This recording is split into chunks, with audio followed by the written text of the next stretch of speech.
so kind, staring out into space, asking God to hear my case, trying to think of all things past. How long will my memory last? But purple angel, purple angel, purple angel, you're next to me. Well, hi, everyone. This is Lori LeBay, and I am the host and founder of Alzheimer's Speaks, and I welcome you today to our show. Before we get started, we always have new listeners, so I always like to tell people a little bit about Alzheimer's Speaks, what we do and why we do it. Bottom line, we're an advocacy-based company providing multiple platforms to shift our dementia care culture from crisis to comfort around the world. And we believe that by joining forces and sharing knowledge and having these everyday conversations like we do about life with dementia, we're able to remove stigmas attached to memory loss and help people live full lives. And that is people both diagnosed and those caring for them. Together, we can help everybody understand the true needs and really live as well as possible. At our core, we believe that collaboration is the only way we're going to win this battle. And I know it's working because of each and every one of you. You see, your likes, your clicks, and your shares have had a tremendous impact on how far our knowledge bases and platforms have been shared around the world. Those few seconds you take to click and share with your Facebook friends, your Twitter tribes, your Google clans, your LinkedIn colleagues, your Pinterest peeps has really made a big difference. You see, we were named the #1 influencer online for Alzheimer's according to ShareCare in Dr. Oz, and we never would have been able to do that alone. And it's just so beneficial to spread information and knowledge in a non-threatening way to your sphere of influences, because there are so many people out there that we don't even know are dealing with this. And the more information they can see, the more common they can see it, the easier it's going to be for them to reach out and grab it when they're ready. So I encourage you to continue to go ahead and share all of our platforms. Not only do we have the radio show, but we have a platform called Dementia Chats where our panelists actually have dementia, and they share some just wonderful insights. Today we had a great conversation about pets, the pros and the cons, and what it's like when you have dementia to have a pet. And I'll be editing that and getting that out shortly. We also have a blog. We have a resource directory. We have another interview platform called Conscious Caring Resources, in which our last one we just interviewed Norms McNamara over in the UK, who started the Purple Angel Project. So, we have plenty to share, and we would love for you to help us with that. I also want to just give a shout out. If you're going to be in Indiana, I'm going to be in Fort Wayne on October 19th and Merrillville on the 20th. We're going to be doing a caregiver symposium for the Alzheimer's Association, and I would absolutely love to meet you if you're in the area. You can just go to our website at www.alzheimersspeaks.com, and you'll see the information. You can click and register for that if that's of interest to you. Today, we are lucky enough to have Susan Suchan with us, who is living with dementia, and she is going to be my co-host today. So welcome, Susan. How are you? I'm fine, thank you. Thank you for having me. Do you want to tell people just a little background about yourself? Yeah, I am a mother of 2, a grandmother of 5. I was diagnosed with early onset Alzheimer about 10, 12 years ago. I'm not sure of the time. I was 8 years old. About 3+ years ago was diagnosed with FTD, or frontotemporal degeneration, and primary progressive aphasia. I currently live with my sister and brother-in-law and do advocating work to bring awareness and help to break the stigma around early onset dementia. Wonderful. Thank you.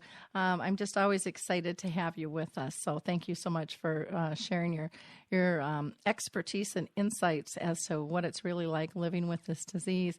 And today, our guest today is Rachael Wonderlin, who has her master's degree in gerontology and has worked with several senior living companies throughout the country as a Dementia Care Director. And she also has a blog called Dementia By, which really inspired her to write her book, which is called When Someone You Know is Living in a Dementia Care Community. And it was recently published by Johns Hopkins University Press. So welcome, Rachael. Hi, thanks. Can you tell our audience, to start, we always like to know, have you or anyone in your family or circle of friends been touched with dementia at all? Actually, not really. I don't have anyone in my family who was diagnosed with dementia. When I was in high school, I started volunteering at a local skilled nursing facility, and I really got to know a lot of the residents there, and I really enjoyed working with older adults. And as I learned more about gerontology, I also subsequently learned more about dementia. And after an internship with the University of Pennsylvania Hospital, I knew that was what I wanted to do. I wanted to work with dementia care specifically. Okay, great. Now, you started your blog first, which is called Dementia By. What got you to start that process? Because that's always, I find, very fascinating why people got involved to begin with. Right.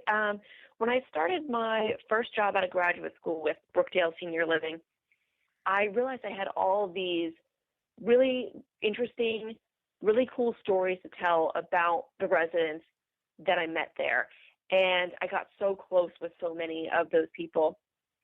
So it was a great way to be able to write down those stories, tell them and share them with other people, because I think that there's a lot of great information out there for people who are taking care of somebody at home, or it's just kind of interesting to see it from a perspective of people who actually are living in a long-term care community and the friendships that these people have with each other. Wonderful. Now, what got you started to, working in a long-term, out of all the jobs that you could pick from, what drew you in? I think I always wanted to work specifically in dementia care, and then a friend of a friend kind of set me up with a woman who I was talking to on the phone about Brookdale Senior Living specifically. And where I was living at the time in North Carolina, a job opened as the memory care program manager at this community that belonged to Brookdale. And I thought, wow, okay, this could be a really cool opportunity for me. And I started the job, and I just loved it. Loved it. Okay, great. Can you tell us a little bit about your book? What made you focus on living communities? Did you feel that there was a gap there? Yeah, I really felt like there was not enough information for someone who was thinking about moving into a long-term care community or thinking about moving a loved one into a long-term care community. There's a lot of great information about home care, but making that decision to move somebody into long-term care is hard enough, and especially so when there's really not answers for the questions that I was getting. Mm-hmm. So can you give us an idea of some of the questions that you were getting? Because I know this is something that Susan is kind of thinking about and trying to weigh things out. So what were some common questions that you got? A lot of people would ask me what to do in terms of, this first step to moving somebody into long-term care. What were some good reasons to move to long-term care versus staying at home? And then also, if they did decide to move, what to do once they got there, especially from a family member perspective of, how often should I visit?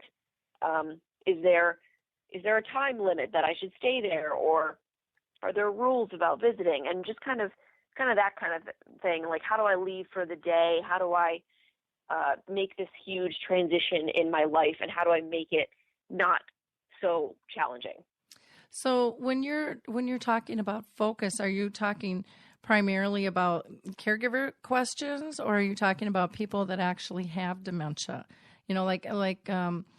Susan is very capable of still being involved in the decision making process. Mm-hmm. Where were you focusing? From families, from family caregivers' perspective, answering their questions. For the most part, people who live in long-term care communities, especially in like a memory care section, have trouble sometimes with some of those tougher decisions. So a lot of times the bigger decisions come from the family. Okay. So do you encourage family members to have this discussion earlier on with their loved one to kind of be prepared and try to come up with a plan? Absolutely. I think having a plan and having open discussion is an excellent way to start. I think a lot of people with their families go a little bit too long and they wait till the last minute. And so many times I encountered families who were really upset because they would say, well, my loved one didn't want to ever move out of the house, and now I feel like I'm doing it against their will. And, I wish that we had talked about this sooner. And so, yeah, absolutely. I think talking about it, having an open dialogue is super important. Okay. I'm going to throw a question to Susan. What are some of the things that you're struggling with right now in terms of do I move or don't I move? Because right now, and give people a little background maybe of why this is popping up for you, if you don't mind. Sure. We do. I agree wholeheartedly in relationship to the open dialogue. And it's something I've been very fortunate to I live in a home where we all talk a lot. But it keeps that line of communication as the disease process evolves. What perceptions myself and those I live with have turned to be complete different than originally anticipated. So once you get a diagnosis and you're given very little information about the actual disease process outside of getting your affairs in order, then you're kind of on your own to navigate, and each person's experience will be unique to them. That being said, having the opportunity to watch this evolve and be blessed to articulate that to my family, but realistically recognizing that at some point that may become more challenged to me. But they know where I'm coming from, so those decisions hopefully in the future will be based on who I am and them knowing what my wishes have always been, along with the practicality of things. My family bought a beautiful home for me to live here with them. And we laugh about it, and it's not really funny, but at that time, they had this preconceived idea that somehow I was going to be diagnosed, and from there I was going to need to be spoon-fed and bathed, and there should be no stairs, and we should, as if I was already end-stage dementia. And what we've all realized is there's a whole bunch of life between the beginning and end stage. So people,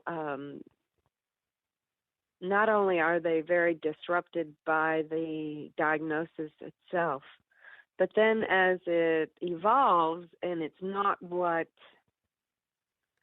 they've ever been told or what they have mindset, it's very, I would have to say for personal, is family, is, for lack of a better word, it's boring. It's repetitive, and it's frightening because you don't know in a month or in a year, or now you've opened up the prospect that this isn't a B, C, D, and done. It is a process, and each process will take its own time. So I found that I really watch them panic, and I am the problem solver to the best of my ability. That being said, they are ready to move on with their lives and have considered moving, which leaves me with going, where is the best place for a person such as self to reside?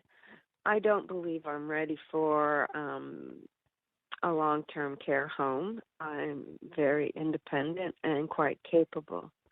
And what I'm finding is that there are very few options other than what we as a society have always known. You get a diagnosis, you stay at home as long as possible, and then you're institutionalized. I'm really curious to see, for those in between that area, what are options for independent living, with maybe some assistance on the side as the disease progresses. And I don't see many models of that. I don't know if that's even practical to contemplate. But I know there's a lot of us out there that tend to fall through cracks because of the lack of that gray area, so to speak, if that makes sense. Rachel, is that something that you've seen as well? Yeah, I think that's definitely a concern. Just listening to what you're talking about, I'd recommend I think there are two decent options here. I mean, for one, it definitely does not, you're right, it does not sound like you want to move into a long-term care environment right now. No. What I would recommend is, knowing, maybe learning a little bit more about home care, maybe just having somebody stop by and assist you if you feel like you need it. And then at some point, looking into what's called a CCRC, which is like a continuing care retirement community. And CCRCs are kind of cool because there's different levels of care. So it's a place that would offer, and there's a bunch of CCRCs, places that would offer independent living, assisted living, memory care, skilled nursing, all those kinds of levels, so that if you moved into one environment and you found that your needs changed, you could move very easily within the same community into another level of need. So that's probably a pretty good option to look into at some point. But I mean, at this point, it really just sounds like maybe keeping somebody in mind for a home care visit every so often would probably help you, when you needed it. Well, but if her family moves, then you're looking at needing a whole place to stay on top of that, as well as kind of that check-in system. And so I think that's, adds to the gap. It is a big gap. And when you're at an age when, to look at me, and number-wise, I should be fully employed. But that is not possible. And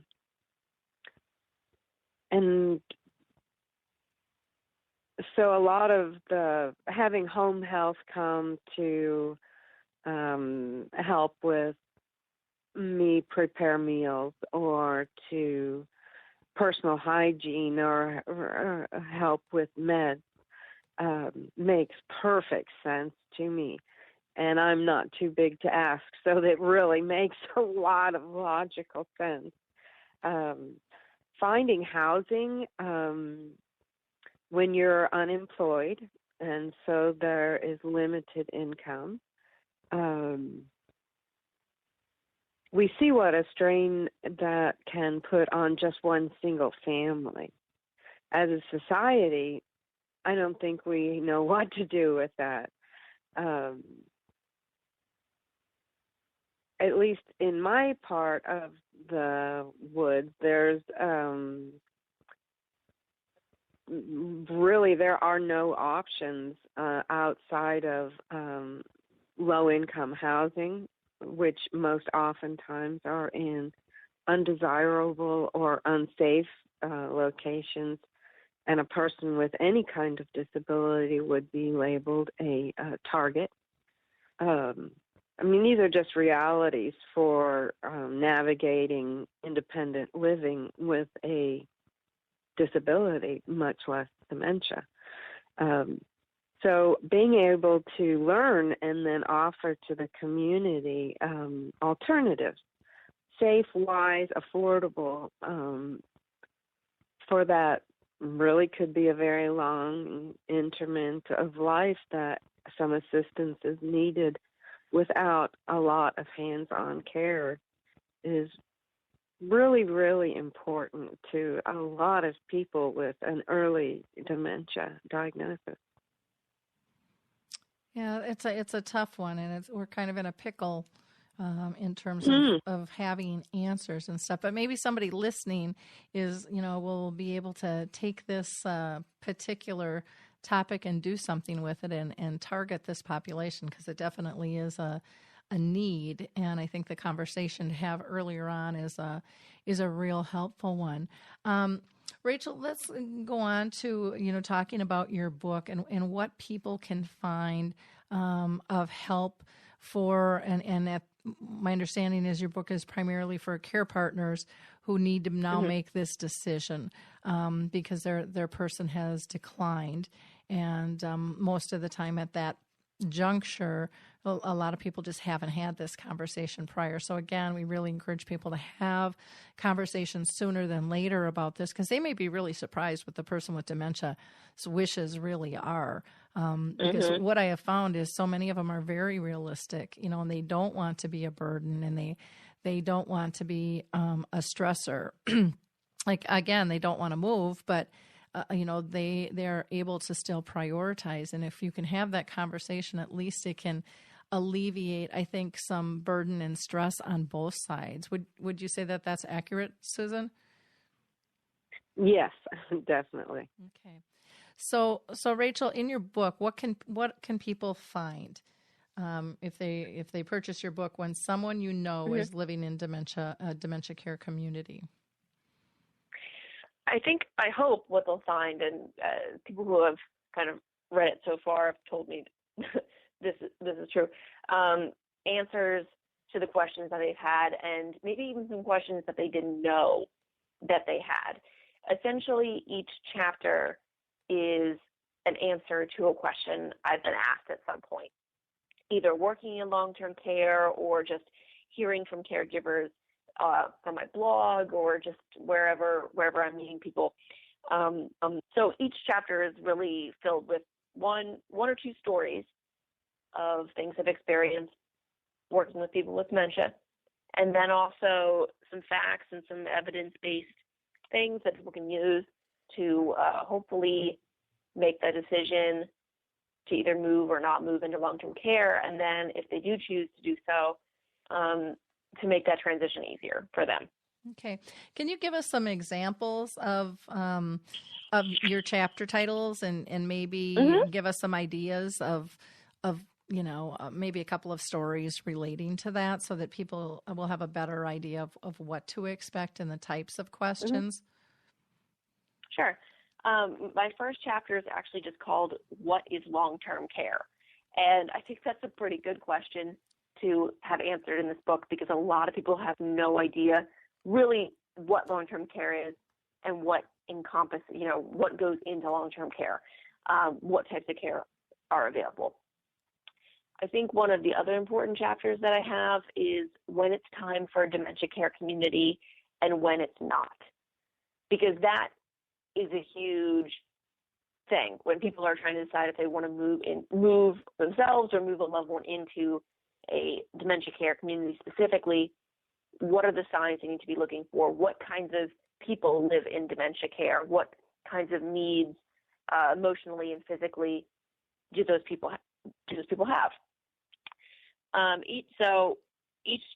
Each chapter has a story or two, and in that chapter specifically, I talk about a woman I met who lived in assisted living. So she did not live in dementia care.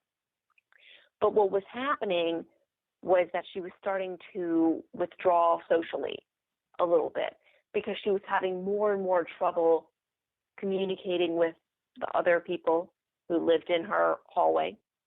Mm-hmm. And she was having more and more trouble handling daily tasks. And so I recommended to our community and to the family that maybe she come over and she try our memory care, our dementia care community for a little bit. And almost immediately, the change in her was evident. She became more social. I saw her smiling a lot more. She really kind of got a group of friends. And I think it's because she was able to find her needs were met much better in the dementia care side than they were being met in the assisted living side. And I think she was doing very well in assisted living before that. But as her needs became more and more related to dementia, making that move was a really positive step for her and for her family. Wow. Any comments on that, Susan? I think she makes a really valid point, Rachel, in that recognizing that, and I feel it, going from being completely independent to recognizing where some help would facilitate for more quality life, and being very honest about that, even to the point of saying, I may not recognize the need. It takes time process. There may be something not right. But I hope those that are around me who know and love me, if I'm not getting it and I seem withdrawn or anxious, that they would help me process so we can make those choices that actually facilitate that quality, to know that something I'm trying desperately to figure out. I know something's not right, but I may not know that exactly for some period of time. So in the interim, I'm not presenting as happy or sociable. Mm-hmm. Once that need is met, real me is able to present because the problem is gone. And being very honest about that, as much as all of us want to think we can, hold the world up, there is actually a time and place where if we are very real, the help that can facilitate us be who real are is it's magnificent. And you focus so much on how more functional you feel than what someone's doing for you. Mm-hmm. Wonderful. Can you, Rachel, can you talk maybe about a couple other chapters in the book in terms of, again, some of the common questions? Because I think sometimes people are afraid to talk because they just think, oh, this is a dumb question, or I should know, or I don't even know that this is a question. I don't know where to go to find an answer. And so, I mean, this is a complicated thing on many levels, because it's not just physical need, but it's emotional, psychological. There's just so many different levels a move like this has impact on not only the person with dementia, but the ones who care for them, not only family, but then the professional staff as well. And the need for open communication, how critical that is for things to go as smooth as possible. Right. So one of the chapters that I have is called Sex and Partnership in a Dementia Community. And I actually think that's a really important chapter to have. And a lot of this becomes a problem a lot of times in dementia care communities because people don't ever want to talk about it. But what I find a lot, I mean, you know, we're all still humans. So when you get into a group of other people, like-minded people, sometimes relationships develop. And a lot of times you'll have family members become very uncomfortable if their loved ones with dementia or, frankly, without dementia, get into relationships with other people in their care community environment. So I talk a little bit about that. And then I also have another chapter about friendship and people with dementia. And I think that kind of gets taken for granted. I think a lot of times sometimes family members will move people into long-term care and just maybe write off the fact, oh, well, you know, mom has trouble with her memory. She's not going to be able to remember that she has friends here. And that's completely not true. And I've seen some really beautiful friendships and relationships develop between people with dementia. And I think one of my favorite stories that I tell in this book is about two residents that I had, two of my favorite residents who were roommates. And they developed a really wonderful friendship with each other and came to really rely on each other for emotional and physical cues when it was time to get ready for meals or what activity was happening next or where everyone was going, what everyone was doing that day. And they really relied on each other for that. And I found, and eventually actually one of those women moved to another community. Her family came and moved her to a different community. And I saw this other woman who was left decline very quickly. And I think, again, you know, people write off this idea that, oh, well, so-and-so has a memory, you know, related issue, and they might not remember that they have friends. And that's so untrue, you know, because these relationships really are very powerful. Oh, definitely. I remember when my mom was in the nursing home, she developed really strong relationships, and she was in there for 14 years. And she had magnificent relationships with staff and with residents. And they, you know, the residents cared for one another. You know, there was always somebody who was one step ahead of her and somebody who was one step behind her. And those ahead of her would watch over her and make sure everything was okay. And my mom would do that for somebody else who was, you know, less abilities than she had. And it was really, I mean, it just kind of warmed your heart. And it was something that I, even though I was in senior housing, I didn't really realize that true impact until I saw my mom in the thick of it and the benefits for her to be able to socialize, you know, because the goal for us as a family was she was always going to stay home with us. And we thought that would protect her and be the best for her. And yet I'll still, and I've said this probably a zillion times over the 6 years we've been doing the radio show, but I'll never forget the day I walked in and saw my mom participating in a real simple activity where they were just sitting in a horseshoe and the activities person was in the middle. And she just had like an Oprah magazine up that just had this beautiful picture of gardens, and they were all just reminiscing, and they were just having so much fun. And I just thought, you know, as a family, we just wouldn't even know to do that. And how important all our friendships are. You know, if you're a child, if you're an adult, if you're a teenager, you know, if you're ill or not, our friendships are a part of us, you know, and they're part of our community. And to lose that by becoming shut in, and sometimes that happens, I think, when someone lives with a family, People don't come over and they don't go out as much, and the world becomes really small. And I know, Susan, you're still very active, and especially on social media, but you still get out and about as well. But have you felt the size of your world change? Oh, definitely. The world continues to move, and dementia kind of slows things down. People are still going to their jobs. They're raising their families. They're aspiring to vacations, and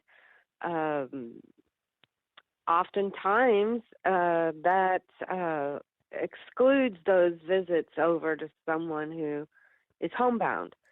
I'm very fortunate to have a handful of friends and the work I do with advocating that I have not only created a community or join, I did not create, I have joined a community of peers who understand. And that's very, very important when the world we were once familiar with changes so much for us, not them. They're just living their lives as they should. But there are moments when you think the world is such a fast place. So having that support, that peer support for one another, not only brings purpose to my life, but it can bring purpose to others' lives as well. I think it's very important. Okay. Rachael, in terms of families, I would imagine one of the number one struggles for them is, which you had mentioned earlier, that level of guilt in terms of making a placement, or the conflict within a family, because not everybody's always on the same page, or that's what I have found. Is that what you have found as well, that there can be some friction that comes up not only between the person with dementia and the family, but just the family dynamics as a whole of what is the right decision? Oh, absolutely. Families feel horribly guilty, and I think a lot of that's attributed to what we talked about earlier, which is not having that open dialogue, not really talking about, well, what do we do if, or, what do we do if, what do we do when? And actually, one of the things that I recommend people do is to fill out what's called a 5 wishes. And it is it essentially takes the place of a living will. It's valid in most states. You can get a copy online. And it's not just about what you'd want in terms of death, but a lot of it's what you would want for your life. What happens to you when, what happens to you if, so that it's written down and that people know what you actually want. And I think that's really, really important. Or even recording, and I've done this too, recording my personal preferences on different things. So writing down things you know about yourself to be true that no one else really knows. For example, I sleep laying on my left side, and I like to sleep holding a pillow. Most people would not know that about me. So I think it's important to write those kinds of things down. So if you do get to a point where maybe you need to move into a care community or you have a big life change, someone who's helping you care for yourself knows these important little things that make you you. Which makes a lot of sense. And we all have these little quirky things, and it might be things that you like to eat or don't like to eat, the time you like to wake up, how often you want to take a shower or be bathed, what your process is for that, color preferences. I mean, the list can go on and on and on and on with this. And the more we can communicate those things, hopefully the better we'll be able to care for you and meet your wishes. And, and I think it's some of those things we just take for granted. We assume other people know those things about us or, because they've been around us so long. But, the sad part is we really don't pay that much attention to other people as much as we should. Right. And, and it's critical, especially, Rachel, I'll ask you this too. Do you find that still so many families are waiting for somebody with dementia to verbalize their needs to them when they just can't process or speak? Oh, yeah. Anymore? And it's just like, that's gone now. You need to rely on your nonverbal communication, which is more than 75% of our communication anyways. But people just think when somebody can't speak the way they used to, that it's over with, and it's like, no, that's just a small fraction of how we communicate. Absolutely. I have also a chapter on aphasia. So people who lose the ability to speak. And of course, not everyone with dementia does do that. But what I've come to, understand is that actually people with aphasia are almost more physical, with their bodies. They gesture, they interact as if they're speaking, even though they're not speaking. And you get family members who will say, oh, well, I'm not going to go visit Dad anymore because he can't talk to me, so he doesn't know that I'm there. And what I always say is, no, please keep going. It's not that he doesn't, just because he can't verbalize, oh, how are you doing today, doesn't mean that he does not appreciate and value your presence in his life and, and that you're coming to see him. That's not gone, So absolutely, people are definitely, a lot of people wait for that kind of cue from that person, and they don't know what to do when they can't get it. Mm-hmm. Exactly. Now, Susan, do you want to talk a little bit about aphasia? Yeah, I think make perfect point. The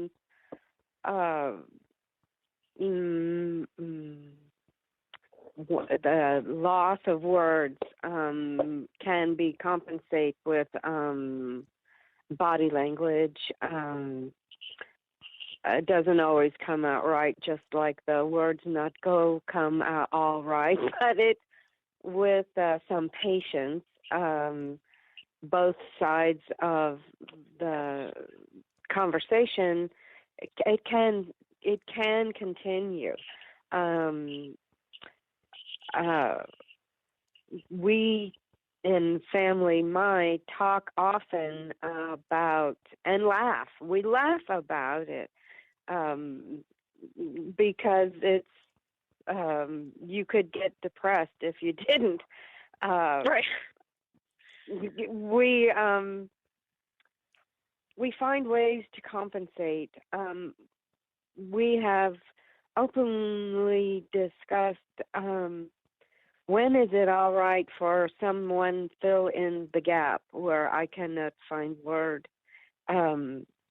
That is out of respect. Most people not know aphasia will not realize take time. Just go slow, and that goes for not only speak, but to interpret the language.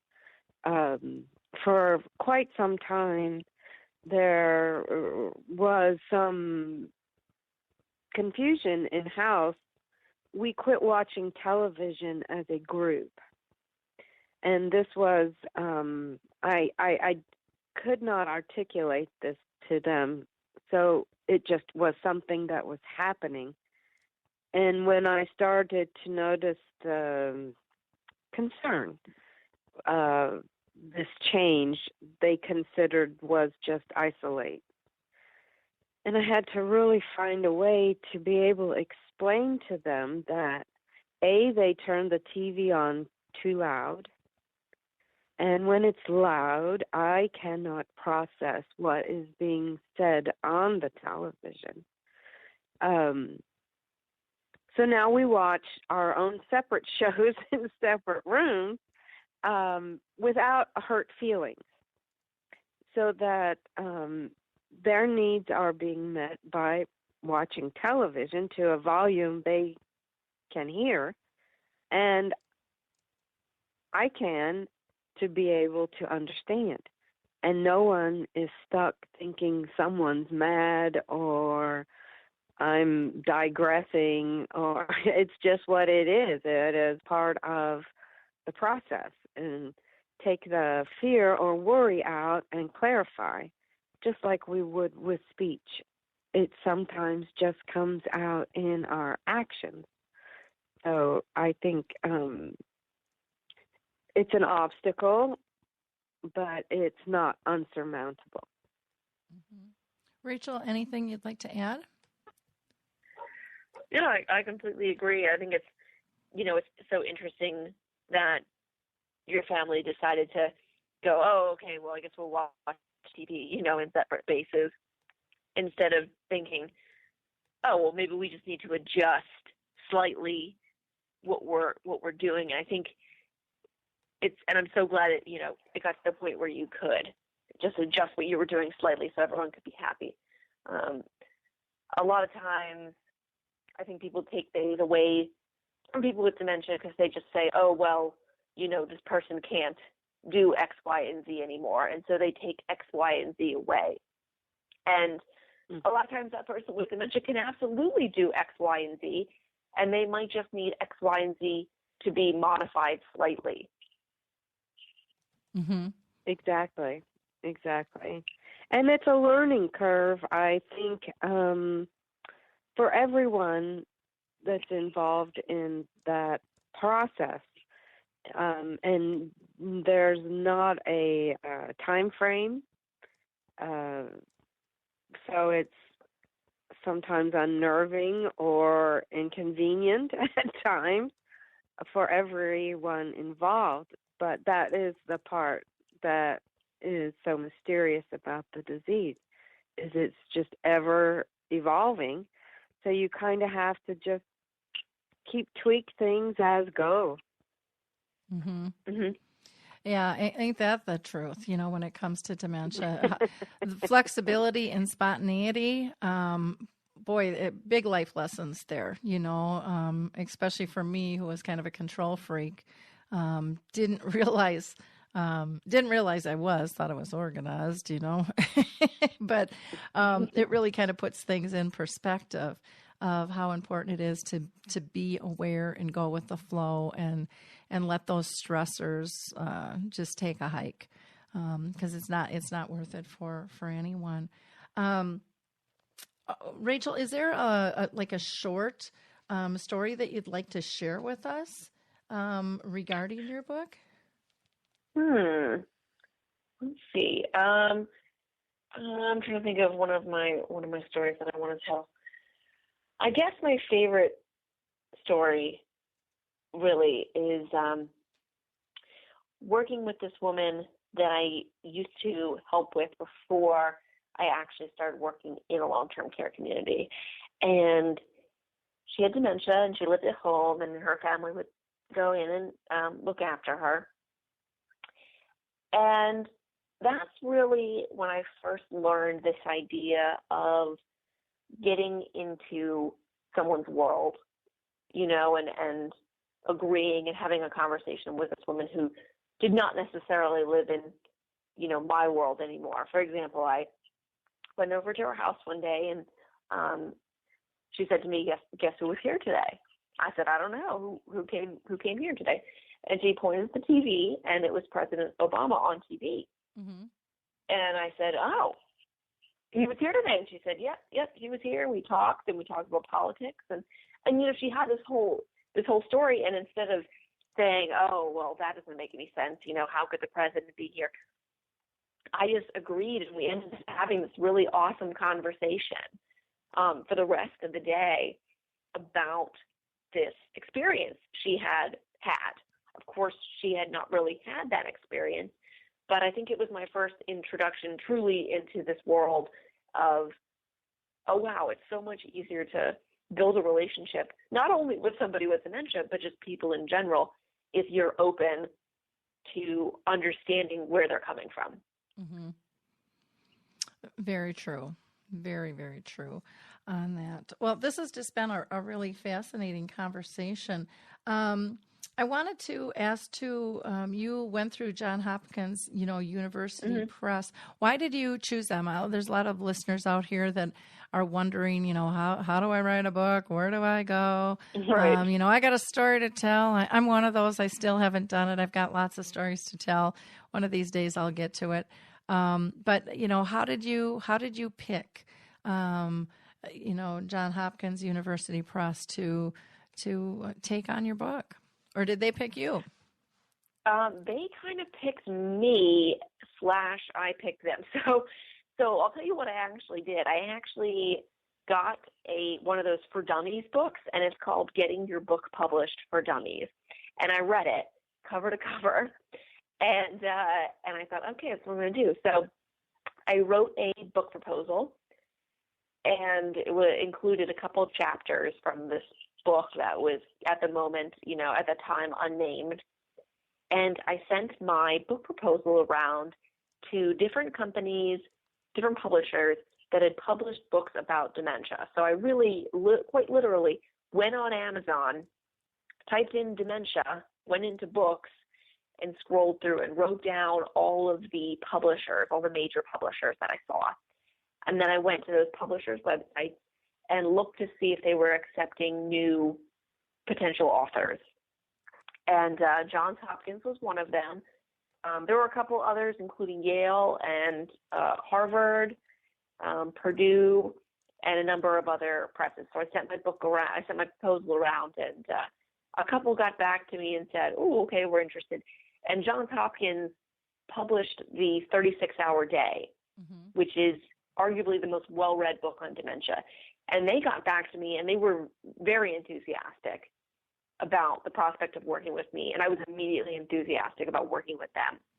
And they said, send us some more chapters. So I wrote some more chapters and sent them over. And over the course of about 6 months, we had a dialogue going on. And eventually they said, okay, well, we'd like to work with you. And so I was really excited to have that opportunity.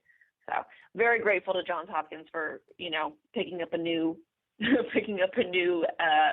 previously unpublished author. So that's great. Very cool. Very cool. Yeah. For myself, I've got one that's all ready to go, and another one that'll be much more lengthy. But it's just with all the different mediums I have going, I just haven't gotten around to finishing it. And I keep kicking myself in the butt. But it's a lot of work, and a lot of people don't understand how much work it is to write a book. So one of these days I'll get mine done too. And 30 years with my mom, and then since she's passed, even longer. So. Lots of stories to tell, and I'm excited about your book. I wanted to ask you one last question. You had mentioned about long-term care. Do you get into long-term insurance at all? Because one of the problems, so many people say is, how the heck do I pay for this thing? And do you get into the financial side at all in terms of families? I don't. I completely stayed away from it, honestly, and.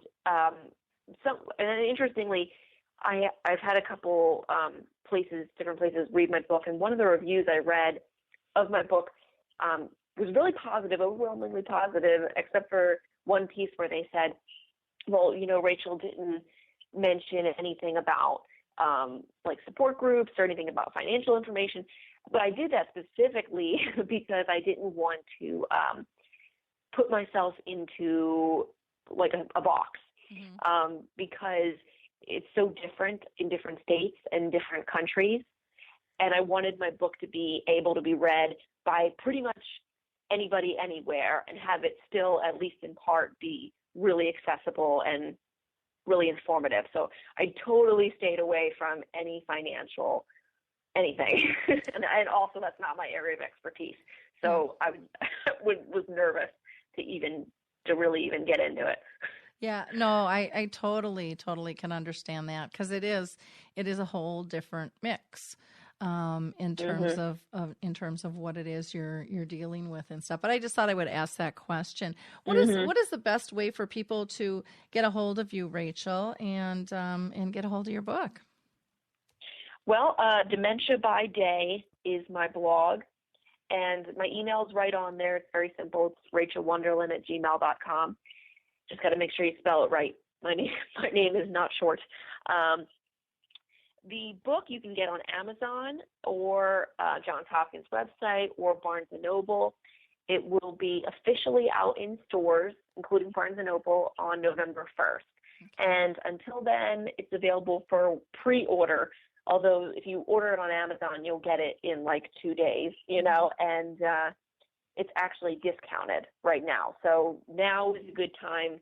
Anytime before November 1st is probably a good time to get it. Save yourself like $10. Okay, wonderful. Any last comments from you, Susan? I'd like to thank Rachel for talking about these topics that need to be talked about. I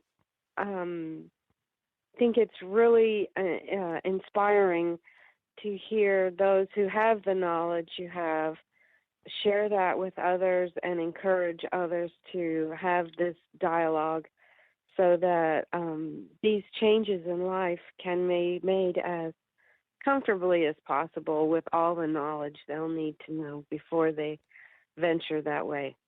Thank you, Rachel. Mm-hmm. Wonderful. You're welcome. Well, thank you so much, both of you, for being with us today. Again, we've been talking with Rachael Wonderlin, who is the author of When Someone You Know is Living in a Dementia Care Community. Answers a lot of questions that families have about, timing and picking the right place, and highly encourage you to go ahead and check that out. And of course, we were so lucky to have as our co-host today Susan Sechan, who is living with dementia and is just a charmer and always filled with great insight. So thank you both.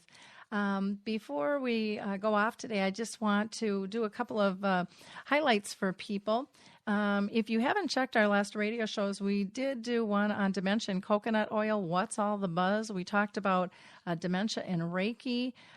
We talked about driving change in dementia. One gal is really pushing for license plates to be able to raise money and awareness. And then we had the author of Dealing with Dementia, Motherhood Lost and Found with Ann Campanella, which was just a wonderful show. I also wanted to mention that our last Dementia Chats that was posted, we talked about the Alzheimer's Walk, and with that, some of the pros and cons, and we've got some great topics coming out for you. And one we talked about today was about pets and the benefits and some added stress that can be caused by pets as well for families to really discuss. Our last Conscious Caring resource interview, which is a web-based interview, was with Norms McNamara over in the UK. Norms is the founder of the Purple Angel project that is all over the world, which is pretty phenomenal. And if you are interested in seeing a preview of the film on dementia, which is a Hollywood-based film called His Neighbor Phil, I will be screening that October 30th at Hopkins High School. At 2 o'clock, I'll be down in Memphis, Tennessee on November 10th, and then back up here in Minnesota, November 16th at St. Therese in Woodbury. We also had a great article posted to the blog by Carol Larkin, who she just writes some wonderful things, and she's talking about should someone with dementia drive. And then Michael Ellenbogen, who is also living with dementia, was talking about driving change in dementia via Congress. And he was lucky enough to speak before them once again. If you are not familiar with Alive and Social, which is our network here, one of my cohorts here, I would love you to check out their show. Rachel Perrin is the culinary director for Kowalski's Markets, along with her producer and sidekick, Adam Lee. And they are joined by their foodtastic friends and colleagues to chat about seasonal foods, favorite flavors, trending topics in nutrition, and all that's yummy for your tummy. Their segment is called What's for Dinner Tonight? And their podcast is only about 10 to 15 minutes long, but it's perfect for those busy families and hungry listeners who want a little assistance in making dinner plans. You can also go to Kowalskis.com for a complete menu list. So until next time, have a blessed week. We'll talk to you soon. Bye now. Hey everybody, Jared Sebesti here, host of Retire Repurposed. This podcast is dedicated to help people transition into fulfilling and purposeful retirements. Retirement is a big life change. In fact, the two most dangerous years of a person's life are the year they were born and the year they retire. Few people can just flip the switch from working a career 30 or 40 plus years, retiring on Friday, without methodical steps to living what we call a repurposed retirement. To listen now, search Retire Repurposed on your favorite podcast platform, Senior Resource, or Life Audio.